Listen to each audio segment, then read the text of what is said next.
As an educational representative for the Thompson School District in Loveland, Colorado, I visit over a dozen schools every week. This gives me a unique perspective as to the everyday trials and triumphs of the teachers in those schools. I'm Drew Holmes, owner of Boomer Music Company.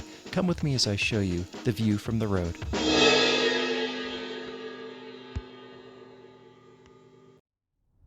Well, greetings and welcome to The View from the Road. As always, like, share, and subscribe if you're enjoying these videos, because I'm sure liking making them, and I like having an audience.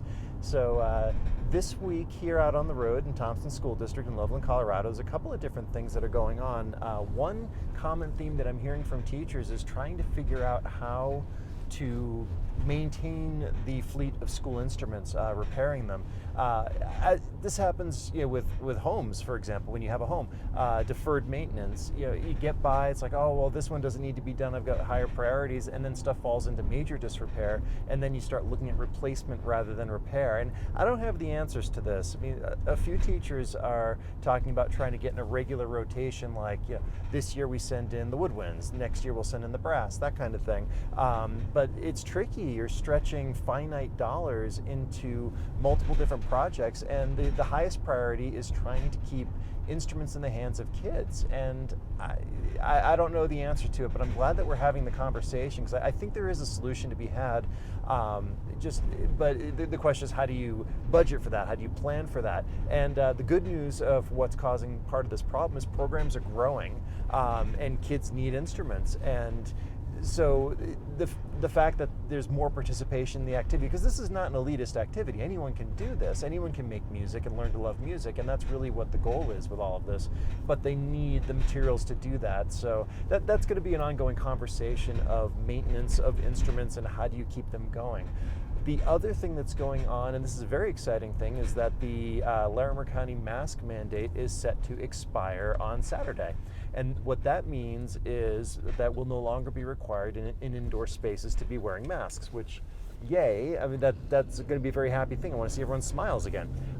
The upshot of that as it relates to school is the TSD administration has said that they're going to drop the requirement for wearing a mask at school. It's still going to be allowed and potentially encouraged if you're at risk, of course, but that's no longer going to be a requirement.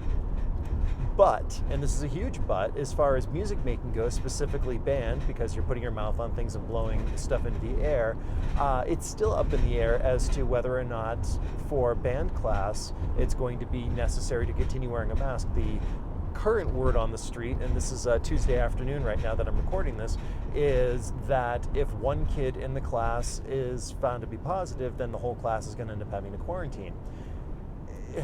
I don't know. I mean, that's just where we're at here. I mean, I make the argument that are we crossing cohorts at lunch, or are they wearing the mask properly in the hall? I mean, I understand the intent of it. I really, really do. I'm not criticizing that at all. We're trying to keep people safe and healthy.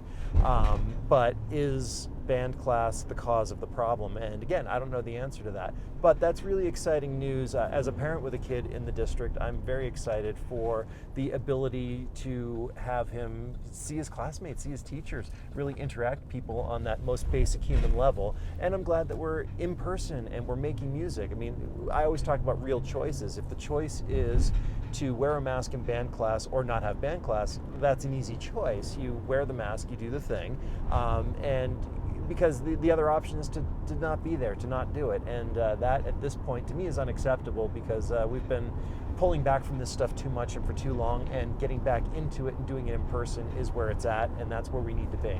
So those are my thoughts this week, and thank you so much, as always, for watching View from the Road, and we'll catch up with you next time. Thank you for riding along and seeing The View from the Road. If you liked this video, please share it with a friend. Subscribe to our YouTube channel and follow us on Facebook, and you will never miss a new video. I'm Drew Holmes, owner of Boomer Music Company and educational representative for the Thompson School District in Loveland, Colorado. Thanks for watching.